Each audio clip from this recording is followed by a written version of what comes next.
ಏನ್ ಹೆಲ್ಪ್ ಆಗ್ಬೇಕಮ್ಮ? ಏನ್ ನಿರೀಕ್ಷೆ ಇಟ್ಕೊಂಡು ಬಂದಿದ್ದೆ ಹೇಳಿ. ಮದ್ವೆಗೆ ಎಷ್ಟು ವರ್ಷ ಆಗಿದೆ? ನನ್ನ ಮದುವೆ ಆಗಿ ಮೇಡಮ್ 9 ವರ್ಷ. ಮಕ್ಳಿದ್ದಾರಾ? ಒಂದು ಮಗು ಇದೆ ಮೇಡಮ್. 8 ವರ್ಷದ ಮಗಳಿದ್ದಾಳೆ ನನಗೆ.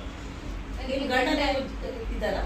ಇಲ್ಲ ಮೇಡಮ್, ನನಗೆ ಗಂಡ ಡೈವರ್ಸ್ ಆಗಿ 8 ವರ್ಷ ಆಯ್ತು. ಈಗೆಲ್ಲ ಆಶ್ರಯ ಪಡ್ತಿದ್ದೀರಿ? ನನ್ನ ತಾಯಿ ಮನೆಯಲ್ಲೇ ನಾನು ಇರೋದು. ನನ್ನ ತಾಯಿನೂ ನಾನೇ ನೋಡ್ಕೊಂತಿದ್ದೀನಿ. ನನ್ನ ಮಗಳಿಗೆ ಹುಷಾರಿಲ್ಲ, ಅವಳು ನಾನೇ ನೋಡ್ಕೊತಾ ಇದ್ದೀನಿ. ಏನ್ ಕೆಲಸ ಮಾಡ್ತೀಯಮ್ಮ ನೀನು? ಟೈಲರಿಂಗ್ ಕೆಲಸ ಮಾಡ್ತೀನಿ. ಓ, ಟೈಲರಿಂಗ್ ಮಾಡಿ ತಾಯಿನೂ ನೋಡ್ಕೊಂಡು ಮಗಳನ್ನು ನೋಡ್ಕೊಂಡು ಜೀವನ ಸಾಗಿಸ್ತಿದ್ಯಾ?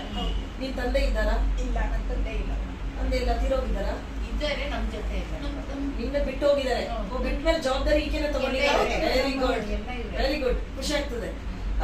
ಈಗ ಏನ್ ಸಮಸ್ಯೆ ಆಗಿದೆ ಮೇಡಮ್? ನನಗೆ ಮದುವೆ ಆಗಿ ಒಂದು ಮಗು ಇದೆ, ಅವರಿಂದ ಡೈವರ್ಸ್ ಪಡೆದಿದೆ ಮೇಡಮ್. ಇವಾಗ ನಾನು ನಮ್ಮ ಮಾವನ್ನ ಇಷ್ಟಪಟ್ಟು ಮದುವೆನೂ ಆಗಿದ್ದೀನಿ. ನಿಮ್ಮ ಮಾವ ಅಂದ್ರೆ ಯಾರು? ಸೋದರ ಮಾವನ? ನಮ್ಮಮ್ಮನ ಅಣ್ಣನ ಮಗ ಮೇಡಮ್. ನಿಮ್ಮ ಅಮ್ಮನ ಅಣ್ಣನ ಮಗ. ಓಕೆ. ಅವರು ಚಿಕ್ಕಮಂಗ್ಳೂರು ಜಿಲ್ಲೆಯವರೇ?